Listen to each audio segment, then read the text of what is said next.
السلام علیکم۔ کیا بقرعید کا چاند نظر آ جانے کے بعد بال اور ناخن نہیں کٹوا سکتے؟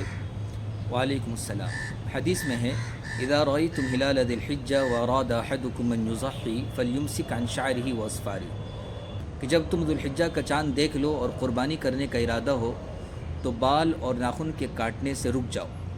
اس حدیث کی وجہ سے مستحب ریکمینڈڈ یہ ہے، بہتر یہ ہے کہ اگر قربانی کرنے کا ارادہ ہو تو ذی الحجہ کے چاند نظر آ جانے کے بعد بال اور ناخن نہ کاٹے۔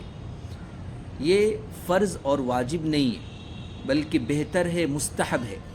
اگر ایسا کرتے ہیں تو ہمیں ثواب ملے گا، لیکن اگر ذی الحجہ کے چاند نظر آنے کے بعد کسی نے ناخن اور بال کاٹ لیے تو اس پر گناہ نہیں ہوگا اور اس کی وجہ سے قربانی پر کوئی اثر نہیں پڑے گا۔ اور اگر کوئی مجبوری ہو کہ بال اور ناخن کاٹے ہوئے 40 دن ہو گئے ہیں تو اس صورت کے اندر بال کا کاٹنا لازم اور ضروری ہوگا۔